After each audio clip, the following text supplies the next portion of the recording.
Eu queria compartilhar algo com vocês. A gente falou nas últimas semanas, né, o tema tem sido infinito. A gente assistiu umas duas palavras. Na primeira palavra a gente falando a respeito do infinito, de quem Deus é, e o infinito do buraco no coração do homem, a necessidade do homem pelo infinito, faz ele fazer várias perguntas com relação à sua própria existência, perguntas existenciais. Na primeira semana a gente trabalhou o tema de qual que é o sentido da vida. A gente falou que com relação ao sentido da vida, conhecer a Jesus, conhecer a Deus. Na segunda semana a gente falou sobre outra pergunta existencial que a gente trouxe foi se Deus existia.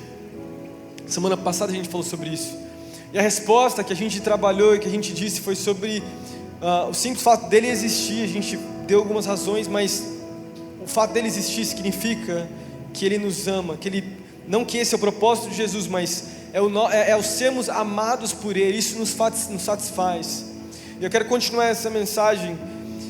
E o tema dessa noite, então, eu falei sobre o infinito em conhecer a Deus, o infinito amor de Deus, e hoje eu quero falar sobre a infinita presença de Deus. Eu já compartilhei talvez alguns pedaços dessa mensagem em algumas outras pregações minhas, mas eu queria compartilhar isso. Deus criou você e me criou com esse anseio por buscar Ele, por ter relacionamento com Deus. Existe um anseio no coração do homem de viver na presença de Deus, de caminhar com Jesus todos os dias. Isso independente se você é um cristão ou não. A gente já até trabalhou sobre isso.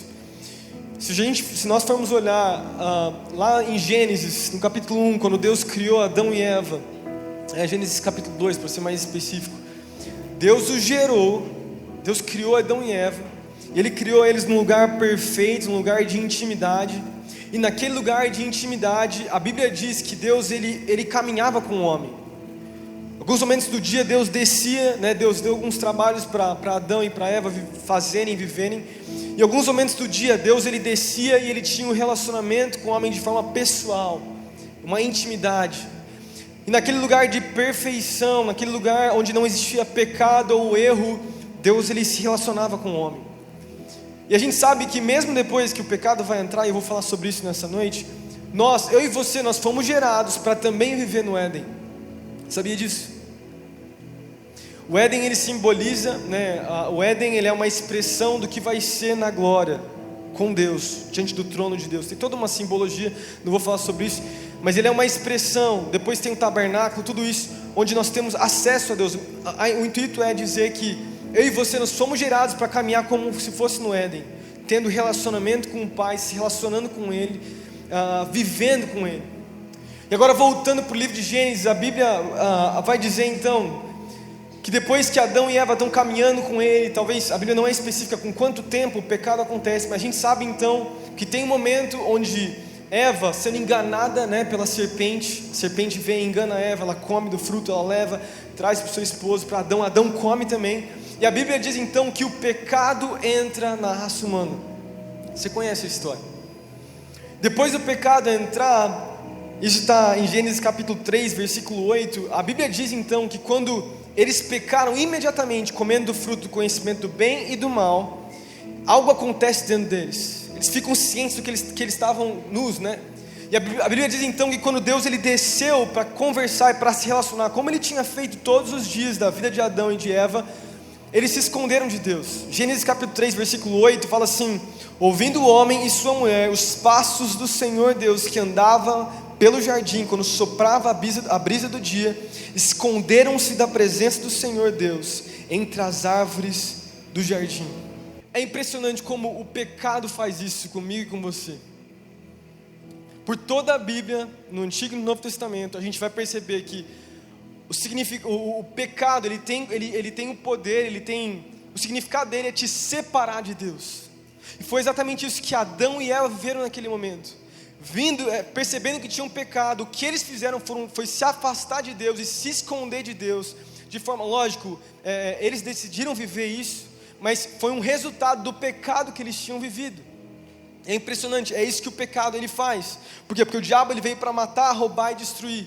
E a partir do momento que Adão e Eva eles pecam, a gente sabe disso, que dentro do DNA do homem existe então essa carne que clama pelo pecado. Passam-se, Adão e Eva saem do jardim do Éden, eles vão viver, eles têm 2 filhos, Caim e Abel. Você conhece a história? Isso está em Gênesis, no capítulo 4. E em Gênesis capítulo 4 conta a história então do primeiro assassinato, do primeiro grande pecado realmente que acontece na história da humanidade. A Bíblia vai dizer então que tem todo um sacrifício, eu não vou entrar de forma específica nisso, Abel traz um sacrifício, Deus aceita o sacrifício de Abel, por causa que era as primícias dele. Chega Caim, ele traz outro sacrifício, Deus não aceita, e por conta dos ciúmes de Caim, a Bíblia diz então que Caim vai e ele mata o seu irmão Abel. Primeiro assassinato da Bíblia. E a Bíblia vai dizer então que o que o pecado fez no coração de Caim foi algo monstruoso, foi algo muito forte. E a Bíblia diz então, em Gênesis capítulo 4, versículo 16 assim: então Caim afastou-se da presença do Senhor e foi viver na terra de Nod, a leste do Éden. A Bíblia vai dizer esses versículos.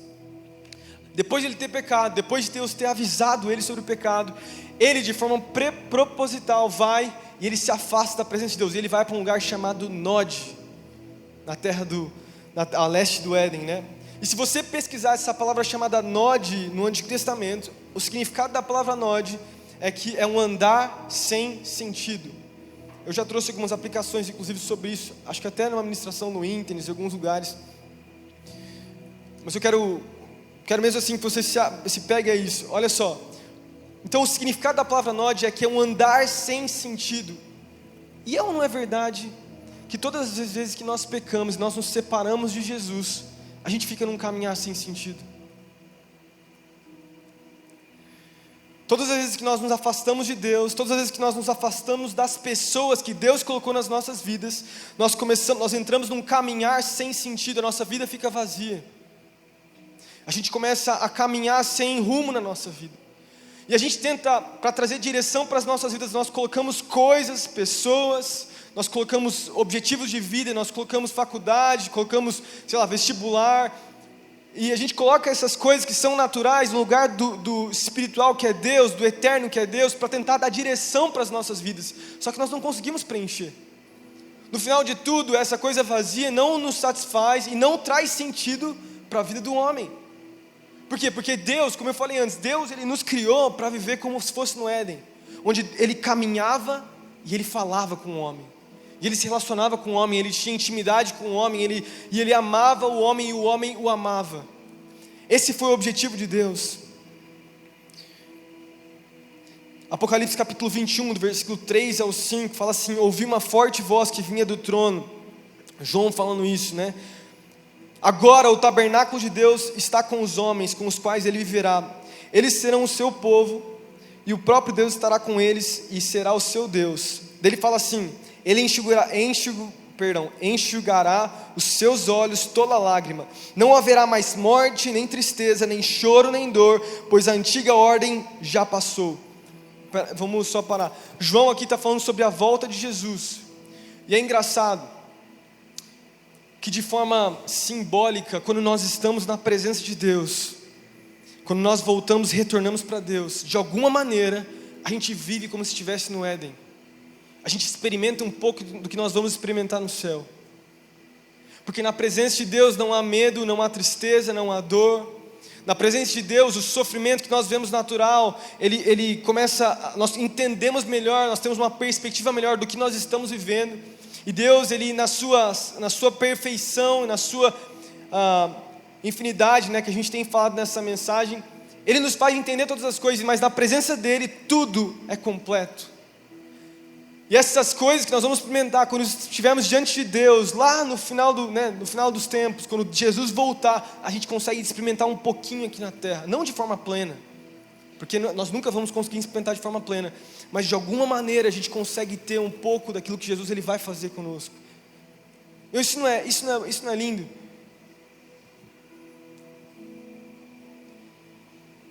E a ideia de que Deus ele quer sempre mais, Ele quer sempre te entregar mais, Ele quer sempre falar mais com você. Isso é muito, muito especial. E agora, para mim, não quero demorar, não quero finalizar. Eu não quero demorar, eu quero já finalizar. Eu queria abrir em Salmos capítulo 73. Salmos capítulo 73. Eu quero passar 2 pontos em cima desse salmo muito lindo, muito especial. Não sei se você já leu Salmos capítulo 73. Salmos capítulo 73 conta a história de um cara chamado Asaf. Asaf era um grande homem de Deus. Se você lê no Antigo Testamento, quando Davi era rei, eu já vou linkar com a presença de Deus, tá bom? Quando Davi era rei, quando ele se torna rei, ele traz o tabernáculo e ele faz, no momento, 2 lugares acontecerem sacrifícios lá no povo de Deus, lá no Israel. E do lado do seu, inclusive antes dele construir o seu palácio, o seu filho ia construir, ele faz um tabernáculo bem legal, onde tinha a Arca da Aliança, e o povo tinha acesso à presença de Deus 24 horas. E algo muito especial acontece então no momento onde Davi reina. Quando Davi reina, acontecem então dois sacrifícios ao mesmo tempo.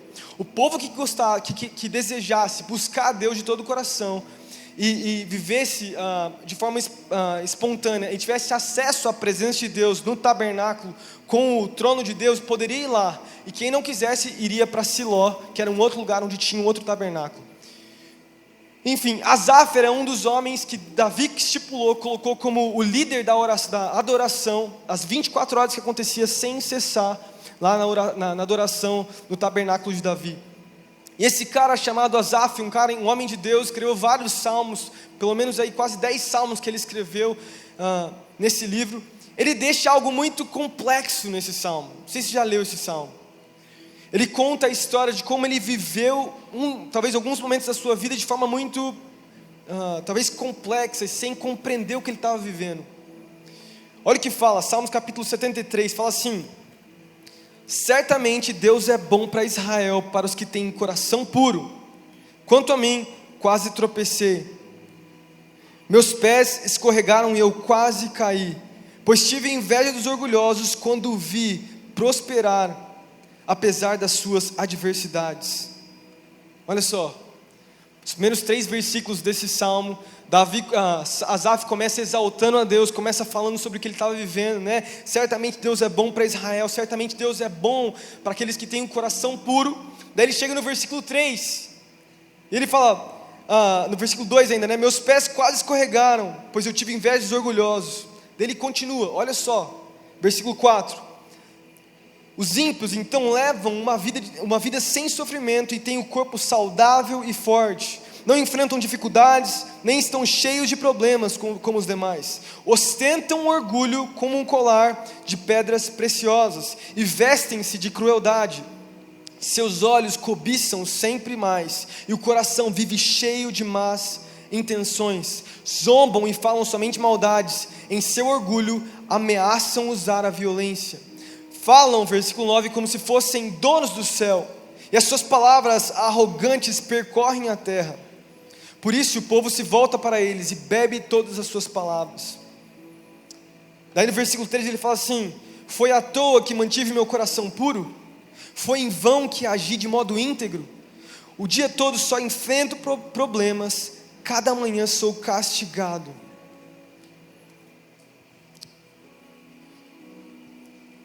Olha que forte esse versículo. Um homem de Deus, que era um dos líderes de Israel, que liderava a adoração, liderava o momento, né? Todas as semanas tinha turnos de adoração, de oração que aconteciam 24 horas lá em Israel. E esse homem de Deus que ministrava, algum dia que ele não estava talvez na escala dele de adorar, de buscar o Senhor, ele começa a questionar Deus. Ele começa então a olhar para os ímpios, para as pessoas que não conheciam a Deus, que não estavam nem aí com Deus, e ele começa a distorcer o que esses caras estavam vivendo. E ele começa a falar: Deus, olha o que esses caras estão vivendo. Esses caras só se dão bem na vida, eles têm tudo, eles fazem tudo, eles se dão bem. E eu estou aqui, Deus, estou mantendo meu coração puro e de nada vale a pena. Eu não sei se você se identifica com esse cara chamado Asaf. Não sei se em algum momento da sua vida você já fez como Asaf. Você olhou para as pessoas de fora que não conhecem a Deus. Em algum momento, você começou talvez a distorcer por causa da sua percepção. Você começou a distorcer o que as pessoas lá fora estavam vivendo. Foi exatamente isso que Asaf fez. E eu comecei a perguntar a Deus, qual que é a intenção disso? Qual que foi a realidade? Esse versículo é um versículo que chama muito, esses versículos são versículos que falam muito comigo, porque falam de uma realidade que eu vivo demais. Eu não sei se você vive, mas chegam momentos no meu ministério onde eu não estou afim, às vezes, de fazer as coisas. Tem dias que eu estou cansado de viver as coisas de Deus. Tem dia que eu estou sobrecarregado, que eu não estou afim. E eu começo a olhar para as pessoas para fora, que não conhecem a Deus, e eu começo até, assim como o Asaf falou, a invejar esses caras. E eu comecei a pensar, aonde esse cara chamado Asaf, que era um homem de Deus, errou para ter isso. E a verdade é que no versículo 3 fala sobre isso. Versículo 3 de Salmos capítulo 73, fala assim: pois tive inveja dos orgulhosos quando vi o prosperar dos ímpios. Sabe, a percepção, a visão desse cara chamado Asaf fez toda a diferença. Talvez Asaf, ele tinha ficado algumas semanas sem ministrar lá na sala de oração que tinha em Israel. E porque ele ficou essa semana sem ministrar, ele começou a olhar e ele começou a focar os seus olhos nas coisas erradas que estavam acontecendo fora do tabernáculo e da casa de Deus, lugar onde Deus habitava. E o segredo então está no olhar da onde Asaf estava olhando, o que ele estava vendo, aonde ele estava focando os seus olhos, aonde ele estava distinguindo o que era certo ou errado. Sabe por quê, gente? Quando nós tentamos olhar o sofrimento, as dores, e nós falamos na semana passada sobre isso, quando nós tentamos olhar a maldade do mundo, as coisas que nós passamos, sem a visão de Deus na nossa vida, nada vai fazer sentido. Nada vai fazer sentido. Somente com a presença de Deus, quando nós buscamos a Deus em momentos de dificuldade, momentos de aflição, é que as coisas começam a fazer sentido para nós. E daí a gente percebe, Salmos capítulo 73, a partir do versículo 16, fala assim: tentei compreender porque eles prosperam, e que tarefa difícil é. Então entrei no seu santuário, ó Deus, e por fim entendi o destino deles. Daí ele começa a descrever o que acontece com os ímpios. Isso é muito lindo, porque fala o quê? A presença de Deus é o lugar que traz a perspectiva certa para eu e você vivermos todos os nossos dias. A presença de Deus, que é a infinidade de Deus que nós estamos falando aqui, é aquilo que faz com que a gente possa compreender o nosso mundo à nossa volta. E a gente falou um monte de apologética nas últimas semanas, os questionamentos de Deus. As pessoas muitas vezes vêm com várias perguntas, por que Deus permite o sofrimento, por que Deus permite as guerras, por que Deus permite uma pessoa morrer de câncer, por quê? No final de tudo você tenta dar várias explicações apologéticas e, enfim, sentidos de vida, e você tenta explicar da melhor maneira possível. A gente falou sobre a moral, a gente falou sobre céu e inferno, na semana passada, mas no final de tudo, o que importa é quando Deus nos visita. Quando Deus ele vem e ele expande o nosso horizonte, a gente começa a olhar para as coisas de uma forma diferente, tudo começa a fazer sentido.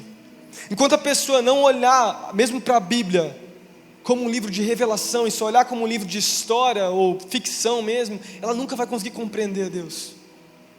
Porque a gente precisa da presença manifesta de Deus. Existe a onipotência de Deus. O que significa isso? A onipresença, perdão. Ele está em todos os lugares, mas existe a presença manifesta. O que é isso? Quando 2 ou 3 se reúnem no nome de Jesus, nós glorificamos a Deus, Ele vem, Ele nos visita e Ele se manifesta, e algo acontece nas nossas vidas. Eu queria então, para mim finalizar, acho que o pessoal já está aí, eu queria deixar 2 pontos, eu já estou finalizando. Primeiro, sobre a presença infinita de Deus. Ela nos faz, presta atenção, nos arrepender todos os dias. A presença de Deus, ela nos faz nos arrepender todos os dias. E presta atenção, o arrependimento é algo, se eu posso colocar, infinito que acontece na nossa vida.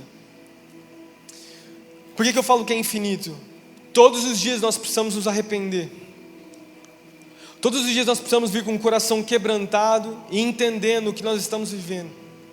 E assim como Asaf, que eu falei agora, e assim como Caim, que eu citei antes, que teve a oportunidade de se arrepender e de buscar a Deus, nós precisamos todos os dias buscar a Deus com o coração contrito e nos arrepender daquilo que nós estamos vivendo muitas vezes de forma errada.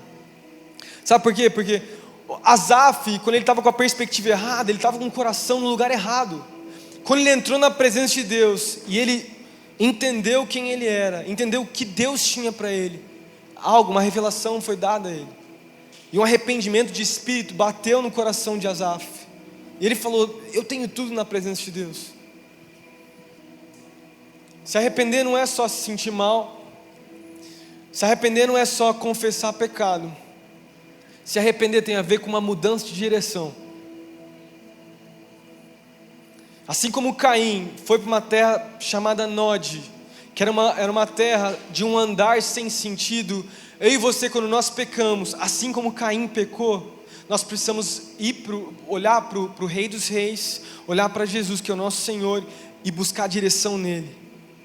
Tirar o nosso foco do pecado, daquilo que nós vivemos e já passamos, e caminhar com Jesus.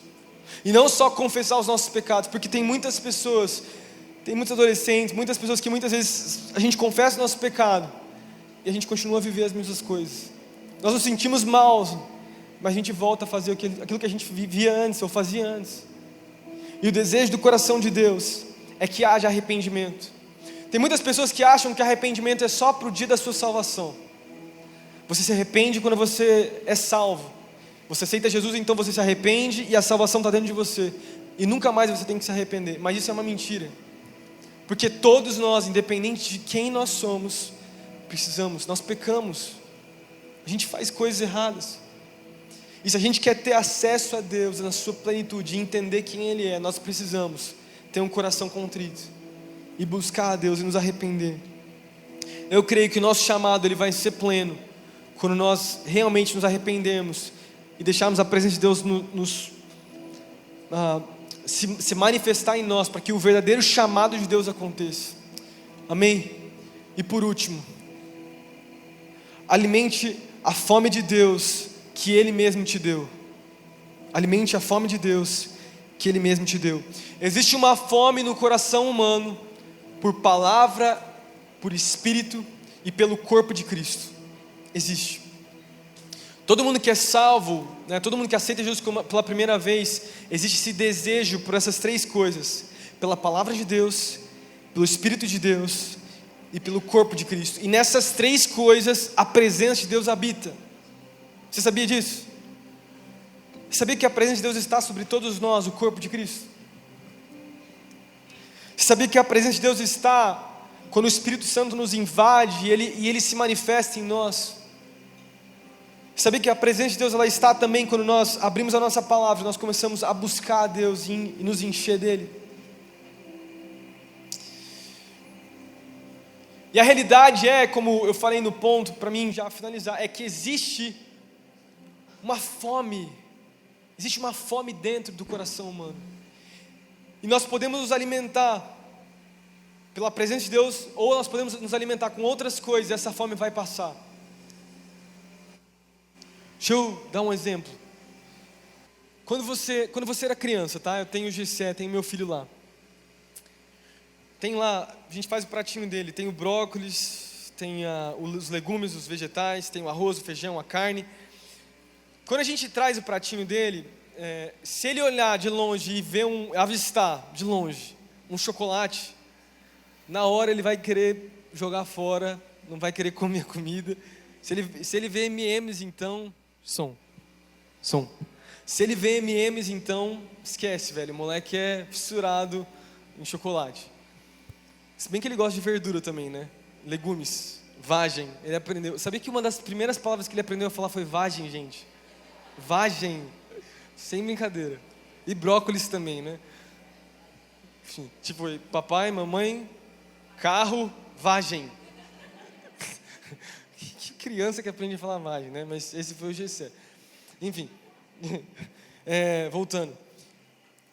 Se o meu filho olhar e ele vê a sobremesa antes, ele vai querer a sobremesa antes. Ele não vai querer essas coisas que são necessárias para ele, para o crescimento dele, para a saúde dele.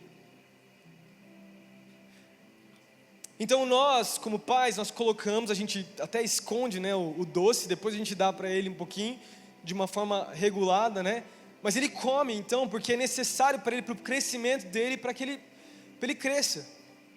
E daí, acontece com todos nós, pelo menos é para acontecer, viu, alguns adolescentes aqui. Quando você vai chegando em uma certa idade, você tem que comer todas as coisas. Arroz, feijão, salada, todas as coisas. E depois ir para a sobremesa. O que eu quero dizer com isso? É que muitos de nós, a gente vai direto para a sobremesa. E a sobremesa Deus nos deu sim, nossos pais nos deram. Deixa eu fazer uma aplicação agora para as coisas de Deus. Antes da gente se alimentar da TV, de coisas que são boas e que Deus mesmo nos deu, filmes, séries e coisas, e a gente já falou sobre isso, né? A gente precisa se alimentar da presença de Deus. A gente precisa se alimentar das coisas de Deus. A gente não pode substituir o nosso apetite por outras coisas.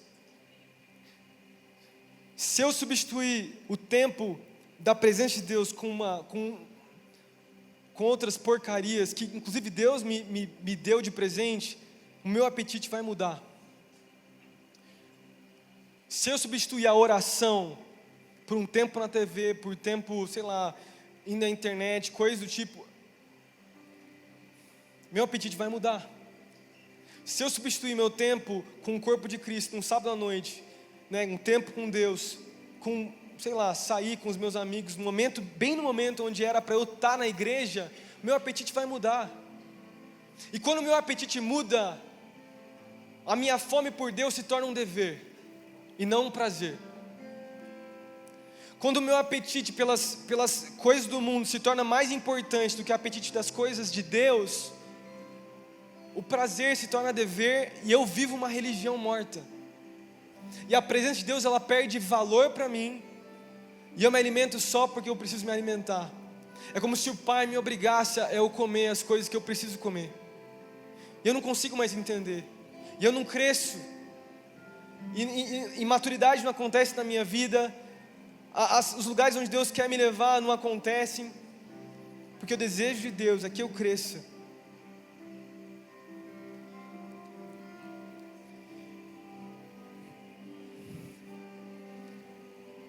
A minha fome por Deus precisa ser um prazer.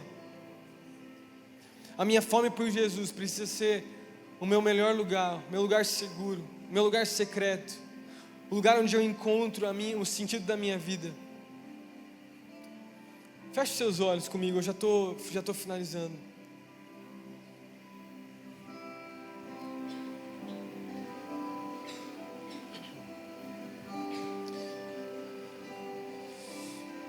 Na presença de Deus, há direção. Na presença de Deus, há arrependimento. Na presença de Deus, a nossa fome é saciada. O nosso desejo é saciado.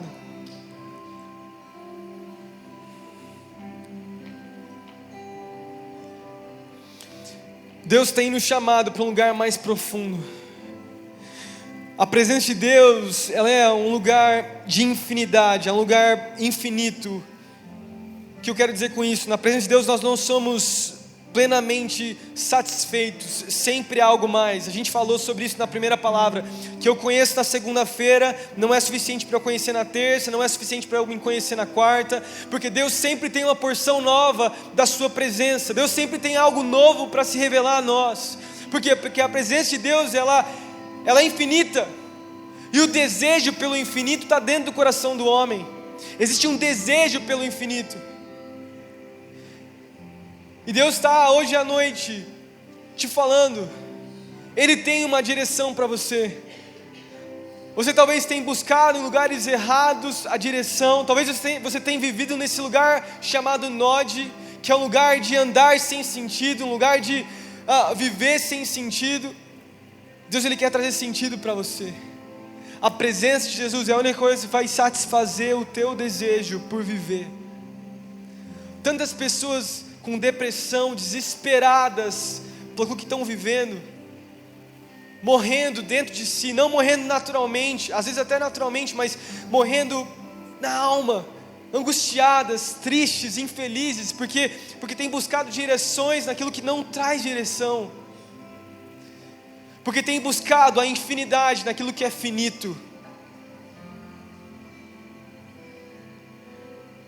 tem buscado saciar a sua fome, que é algo que acontece para sempre. Enquanto um bebê nasceu, até ele morrer, ele sempre vai ter fome natural e espiritual, buscando alimentar essa fome natural por coisas, buscando essa fome espiritual por coisas naturais.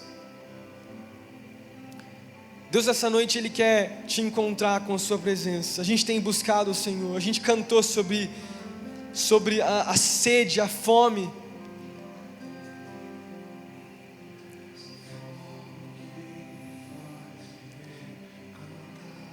Feche seus olhos, deixa o Espírito Santo tocar o seu coração nesse momento.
Com que você tem, feche seus olhos, com que você tem alimentado a sua fome?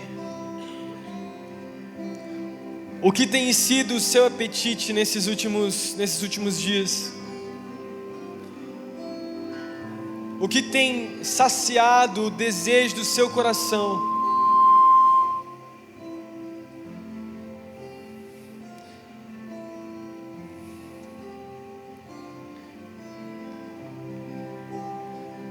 Pessoal, Deus precisa ser o nosso maior prazer. Gente, a presença do Senhor Jesus é aquilo que precisa trazer sentido para as nossas vidas. A presença de Deus é a única coisa que vai fazer sentido para você.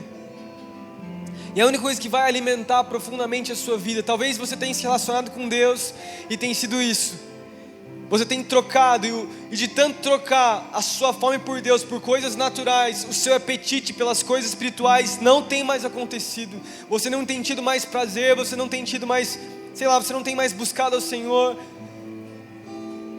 Seu desejo tem sido por coisas que não tem sido a Deus. Todas as vezes que você pensa em fazer sua devocional, buscar o Senhor, algo salta na sua mente, e aquilo que salta na sua mente é muito mais tentador, é muito mais prazeroso do que gastar tempo com o Senhor. E nessa noite o Senhor clama, Ele fala: vem a mim, eu tenho mais para você. Existe um rio que corre do trono de Deus, existe um pão que sacia realmente a sua fome.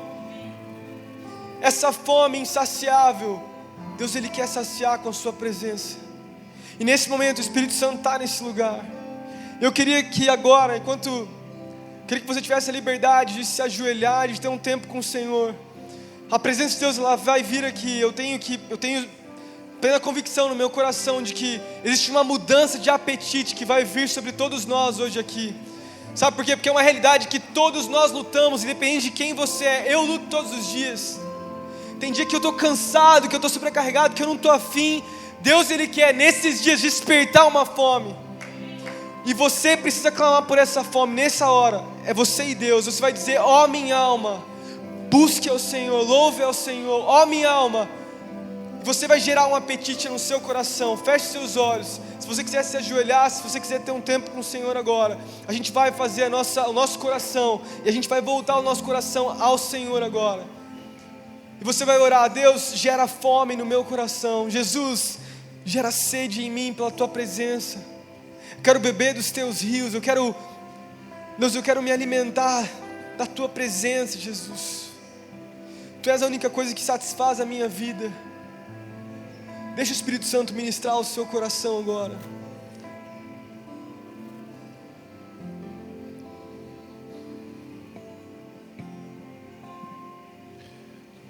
Essa fome que me faz querer cantar, Tu és a fonte que me faz querer beber, Tu és o nome que eu escuto ao deitar, e o olhar que encontro ao amanhecer. Tu és a fome que me faz querer cantar, Tu és a fonte que me faz querer beber, Tu és o nome que eu escuto ao deitar,